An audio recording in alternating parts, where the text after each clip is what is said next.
আসসালামু আলাইকুম। আজকে নাস্তার রেসিপি পোহা, গুজরাটিতে বলে পোহা বটেকা। এখানে আমি একটা গোটা আলুকে সেদ্ধ করে এভাবে টুকরো টুকরো করে কেটে রেখেছি। এখানে 250 গ্রাম পোহা নিয়েছি, ভালো করে ধুয়ে রেখেছি। এবার আমি পোহাটা আমি একটা পাত্রে ঢেলে নিলাম।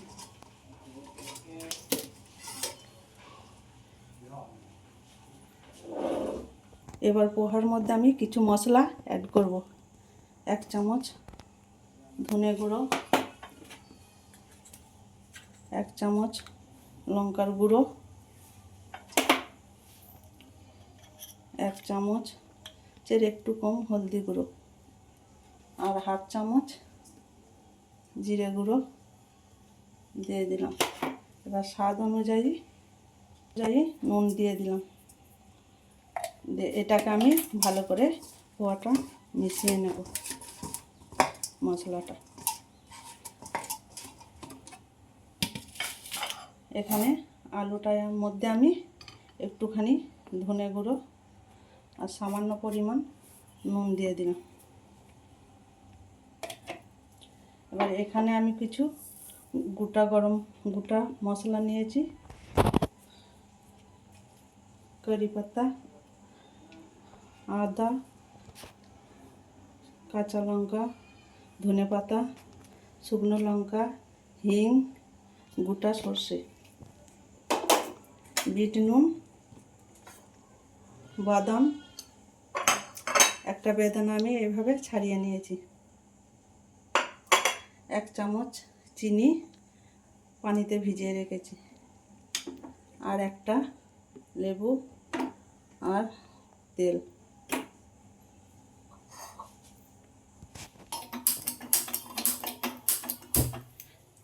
এবার আমি চলে এলাম রান্নার কাছে। কড়াই বসিয়ে দিয়েছি, কড়াই গরম হয়ে গেছে। এবার আমি পরিমাণ মতো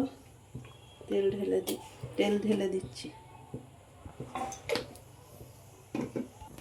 কড়াই গরম হয়ে গেছে। এবার আমি ফোড়নে একটা শুকনো লঙ্কা দিয়ে দিলাম,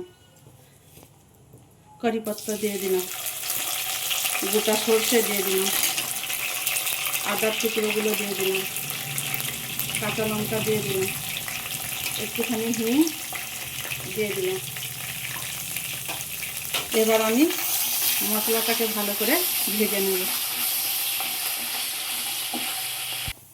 এদিকে আমি একটা কড়াই বসিয়ে দিলাম, বাদামটা হালকা আছে একটুখানি ভেজে নেব।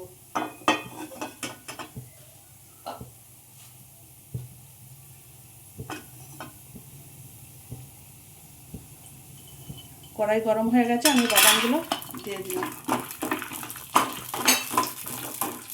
এবার বাদামের উপরে একটুখানি বিট নুন ছড়িয়ে দিলাম। দিয়ে আবারও আমি বাদামটাকে ভালো করে ভেজে নিলাম।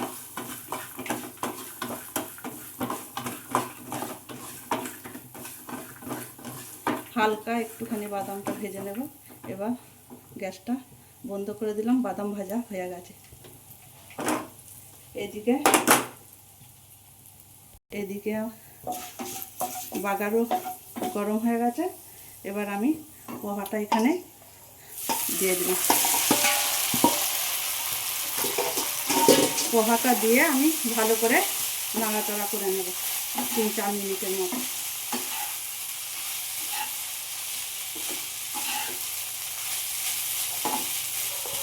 এবার এর ওপর আমি আলুর টুকরোগুলো দিয়ে দিলাম। আবারও আলুর টুকরোগুলো দিয়ে ভালো করে নাড়াচাড়া করে নেব।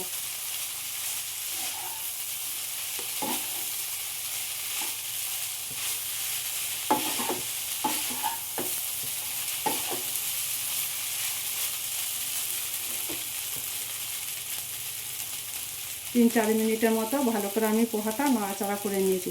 এবার যে বাদামটা আমি ভেজেছিলাম সেই বাদামটা আমি পোহার উপরে দিয়ে দিচ্ছি। আবারও বাদামটা দিয়ে আমি 2-1 মিনিটের মতো পোহাটা ভালো করে নাড়াচাড়া করে নেব।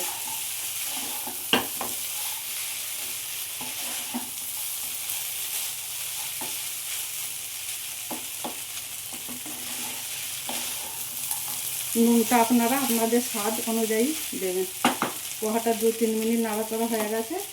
এবার আমি এখানে 1 চামচ চিনি গুলে রেখেছিলাম ওপর থেকে এবার দিয়ে দিলাম।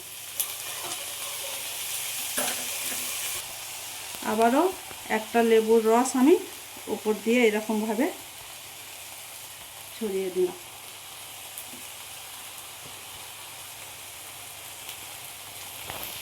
এবার লেবুর রস আর চিনি দিয়ে আমি আর একবার পোহাটা ভালো করে নাড়াচাড়া করে নেব।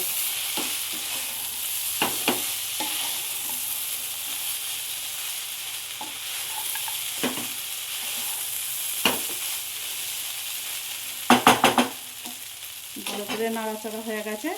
এবার আমি চুলোর গ্যাসটা বন্ধ করে দিলাম।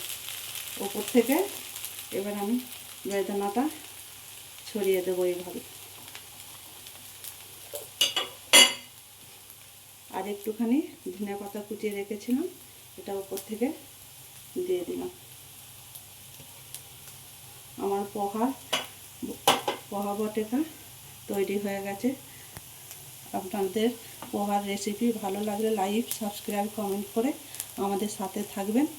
আর এই নাস্তাটা আপনারা বাচ্চাদের টিফিনেও দিতে পারেন, আবার সকালে চায়ের সাথেও খেতে পারেন।